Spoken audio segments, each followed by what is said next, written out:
Сәлеметсіздер ме? 12.01.19 Б тобының білімгерлері. Бүгін 13 қараша 2020 жыл. Кесте бойынша өтетін пәніміз автокөлік агрегаттары мен тораптарының құрылысы және құрылыстық ерекшеліктері. Осы пән бойынша бүгін бізде зертханалық тәжірибелік жұмыс. Зертханалық тәжірибелік жұмыстың тақырыбы газ баллонды қондырғылардың құрылымы және оның жұмысын үйрену. Осы зертханалық тәжірибелік жұмыс бойынша сабақ жоспары: бірінші, газ баллонды қондырғылардың құрылымы және екінші, газ баллонды қондырғылардың жұмыс принципін үйрену.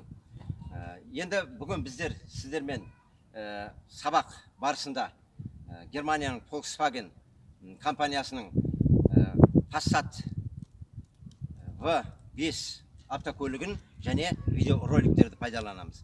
Әрине, зертханалық тәжірибелік жұмыстан алдын біз өткен сабақтарды қайталап есімізге түсіріп алайық.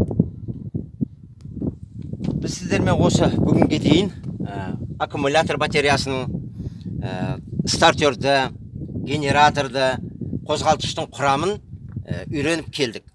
Қозғалтқыштың құрамында мына сыртына қарағанда бұл жерде қозғалтқыш блогы, қозғалтқыш блогының қақпағы, кейін міне клапан қақпақтары бар мұнда.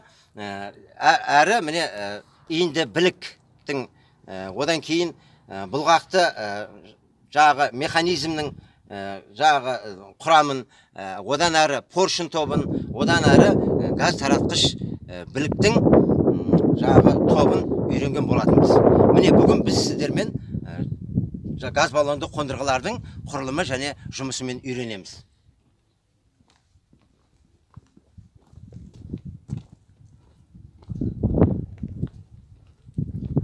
Міне сіздер көріп отырсыздар, газ баллонды қондырғылардың жаңағы бір бөлшегі болатын болса, міне жаңағы баллон, газ, жаңағы сығылған газды сақтайтын баллоны, бұл көріп тұрғандарыңыздай ұзын пішінде және қызыл бояумен краскіленген. Демек, бұның басқа да түрлері бар. Домалақ пішінді болуы мүмкін. Ол енді әр автомобильдерге өз таңдауы болады. Бүгін сіздермен біз осы газ баллонды қондырғылардың 4-ші ұрпағының бөлшектері және жұмыс принципін үйренеміз. Міне қазіргі айтқан дөңгелек пішінді газ баллонынан бастаймыз. Мынау жаңағы айтқан домалақ пішінді газ баллоны. Бұл газ баллонды пропан-бутан егер құйылған болса, қазір ол 15 атмосферадағы қысымда тұр, және оның негізгі жаңағы бөлшектерінің бірі мынау мультиклапан. Мультиклапан рөлі бұл жерде үлкен. Мультиклапан қабылдаушы құбырдан және деңгей көрсетуші поплавоктан, одан кейін поплавок тағы бұл жерде шектеуші рөлін атқарады, себебі баллонға 80%-дан артық газ кірмеуі керек. Ал енді мына авариялық клапан жоғары қысым асып кететін болса, ол жабылып қалады, және жылдам клапан бар, ол магистрал жарылған кезде ол да тез арада жабылады. Одан кейін міне жаңағы кіріс-шығыс орындары, мынау бекітілетін тосық.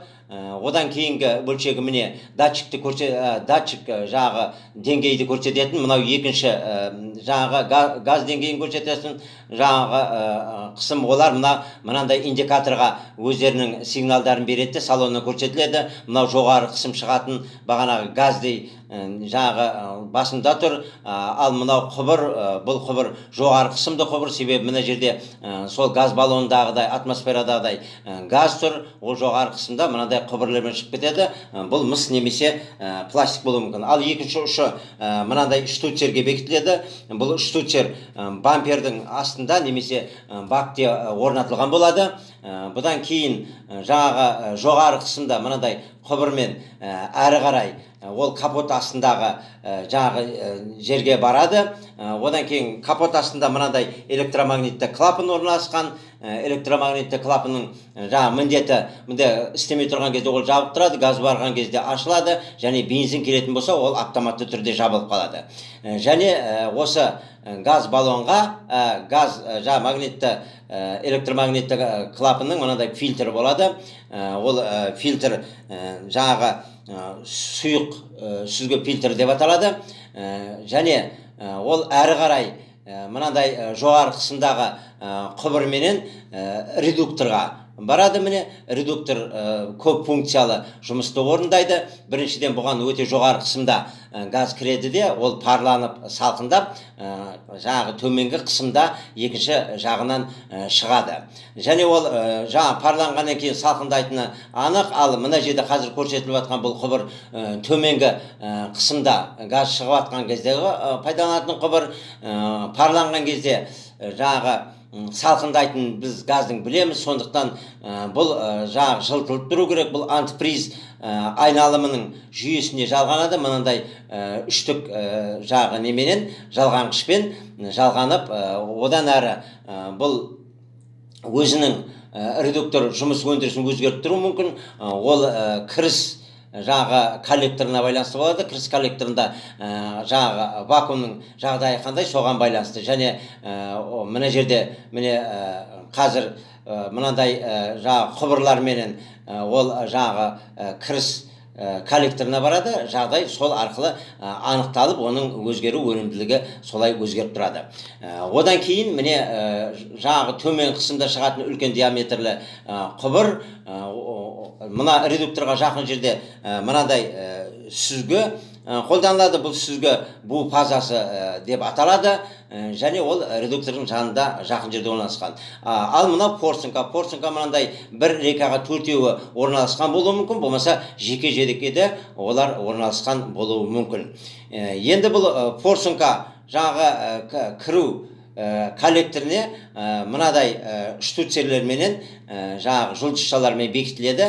Әрине ол жағы порсынкаға жақын жерде бекітілу керек. Жағы біздің кіріс коллекторымызге, әрі порсынкалар сол жерге бекітіледі. Міне жалпы механикалық бөлімі осы. Біз барлық бөлшектерді айтып болдық. Негізі әр қозғалтқыштың өзіне қарап таңдалады. Міне бакталатын болсақ, ол да өзіне қарай. Міне қозғалтқыштың қуатына қарай мультиклапан таңдалады. Қозғалтқыштың клапына қарай мынандай қуатына қарай мына құбырлар, редуктор, порсынкалар. Енді порсынкалар бір цилиндрдің қуатына қарап қабылданады. Ал мынау электронды басқару блогы осы жүйенің барлығын электронды басқару блогы арқылы басқарылып отырылады. Міне бүгінгі зертханалық тәжірибелік жұмысымызда білуіміз қажет болған материалдар осы болатын.